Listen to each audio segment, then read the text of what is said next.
Hello friends, इसके पहले हमने कास्केडलेस, स्ट्रिक्ट शेड्यूलर और रिकवरेबल शेड्यूल को देखा। आइए दोस्तों देखते हैं कि इनकी आपस में रिलेशनशिप क्या है।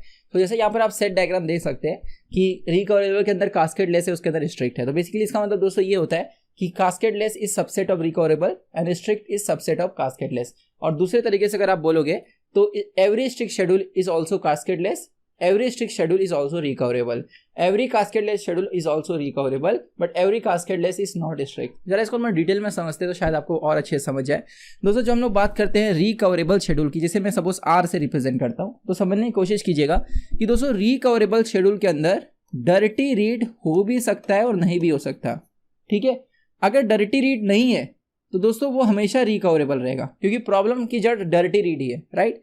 लेकिन अगर डर्टी रीड है, अगर डर्टी रीड प्रेजेंट है, so if dirty read is present, तो दोस्तों आपको ये देखना है, अगर किसी भी शेड्यूल में डर्टी रीड है तो आपको ये देखना है कि सपोज अगर T1 राइट कर रहा है और डर्टी जो रीडर है वो T2 है। ओके, तो दोस्तों जो रीडर है वो राइटर के बाद कमिट हो, मतलब पहले ये जो कमिट है वो ये करेगा T1, देन उसके बाद कमिट T2 करेगा। ठीक है, सो एक मिनट जरा मैं इसे और अच्छे से लिखता हूँ। यहाँ पे मैं कमिट को C1 और C2 से रिप्रेजेंट कर रहा हूँ, तो T1 जो है उसका कमिट मैं C1 से रिप्रेजेंट कर रहा हूँ, उसके बाद दोस्तों T2 कमिट होगा जिसको मैं C2 से रिप्रेजेंट कर रहा हूँ। अगर ऐसा है तो शेड्यूल इज रिकवरेबल, मतलब रीडर जो है राइटर के बाद कमिट करे। लेकिन अगर डर्टी रीड है ही नहीं तो दोस्तों वो शेड्यूल हमेशा रिकवरेबल रहेगा, क्योंकि कोई वहाँ पे कुछ प्रॉब्लम ही नहीं है।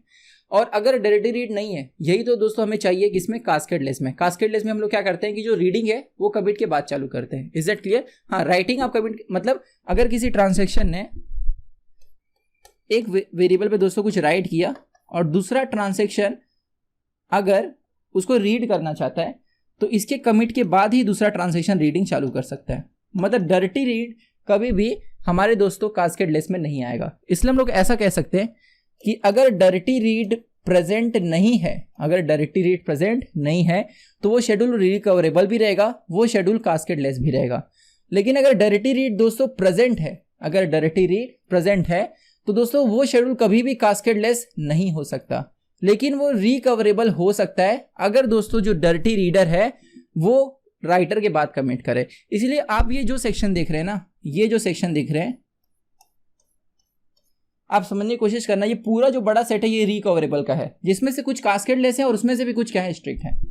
तो ये जो पार्ट है ये वो पार्ट है जो ना तो कास्केडलेस है ना तो स्ट्रिक्ट है, वो सिर्फ रिकवरेबल है। ये दोस्तों सारे वो शेड्यूल है जिसके अंदर डर्टी रीड प्रेजेंट है और जो रीडर है वो राइटर के बाद कमिट हो रहा है। मतलब ये जो सेक्शन है दोस्तों, इसके अंदर क्या हो रहा है, इसके अंदर रीडर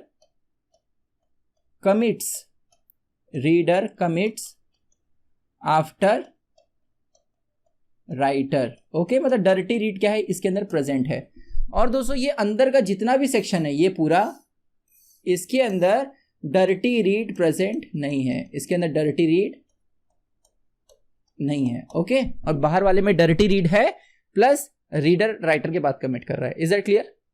लेकिन दोस्तों अगर डर्टी रीड प्रेजेंट हो तो वो कास्केडलेस तो हो गया, लेकिन वो स्ट्रिक्ट हो जरूरी नहीं है। तो स्ट्रिक्ट के लिए क्या करना पड़ेगा कि दोस्तों डर्टी रीड नहीं है, इतना ही सफिशिएंट नहीं है। जैसे अगर हम लोग देखें एग्जाम्पल T1 और T2, तो अगर दोस्तों यहाँ पे राइट ए हो रहा है तो उसके बाद अगर राइट ए हो जाए तो दोस्तों it is not dirty read. तो दिस शेड्यूल, अगर ये कमिट होता है फिर ये कमिट होता है, तो this schedule is cascadeless because there is no dirty read, but this is not strict. Strict क्या बोलता है कि अगर एक बार किसी ने एक वेरिएबल पे राइट कर लिया तो दूसरा वाला उस पर राइट या रीड तब तक नहीं कर सकता जब तक पहला वाला कमिट ना हो जाए, मतलब राइटर जो है वो कमिट ना हो जाए। Is that clear?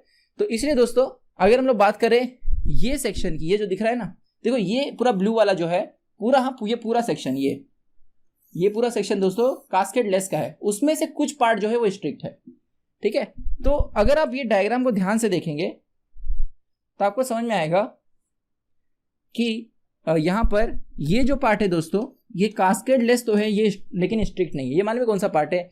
ये वही पार्ट है जिसके अंदर डर्टी रीड तो नहीं है लेकिन राइट के बाद राइट हो पा रहा है, मतलब T1 राइट कर रहा है उसके बाद T2 भी राइट कर पा रहा है, मतलब वो डर्टी रीड का केस तो नहीं है लेकिन वो स्ट्रिक्ट नहीं होगा। और ये दोस्तों वो पार्ट है जो स्ट्रिक्ट है, मतलब अगर किसी भी ट्रांजैक्शन एक वेरिएबल पे राइट कर लिया तो दूसरा तब तक नहीं राइट और रीड नहीं करेगा जब तक राइटर कमिट ना कर ले। Is that clear? सो अगर आपको दोस्तों ये समझ चुका है तो ये फ्लो चार्ट समझा देता हूं। तो एग्जाम में अगर आपको आइडेंटिफाई करना है whether the given schedule is cascadeless, strict और रिकवरेबल, तो दोस्तों ये चार्ट समझिएगा कि डायरेक्टली रीड आप पहले चेक करेंगे। अगर डायरेक्टली रीड दोस्तों प्रेजेंट नहीं है, if there is a node, if there is a suppose directly read, then वो कास्केड लेस और स्ट्रिक दोनों नहीं हो सकता। कास्केड लेस और स्ट्रिक में दोस्तों डायरेक्टली रीड नहीं चाहिए होता, हाँ लेकिन रिकवरेबल हो सकता है। So schedule can no cascadeless not strict, लेकिन दोस्तों मे भी और मे नॉट भी रिकवरेबल, डिपेंड्स कि जो रीडर है वो कब कमिट कर रहा है, पेरेंट राइटर की बात कर रहा है तो रिकवरेबल, नहीं तो नहीं। दूसरी तरफ बात करें अगर दोस्तों डायरेक्टली रीड प्रेजेंट नहीं है तो ये दोस्तों कास्केड लेस भी होगा और रिकवरेबल भी होगा, मतलब both cascade less and recoverable. लेकिन स्ट्रिक्ट दोस्तों कब होगा, जब आपको मालूम है कि जो राइटर है उसके कमिट के बाद दूसरा ट्रांसलेशन रीड और राइट उसी वेरिएबल पे करे, right. So it if both read A और write A occurs after commit of writer then it is strict schedule, okay।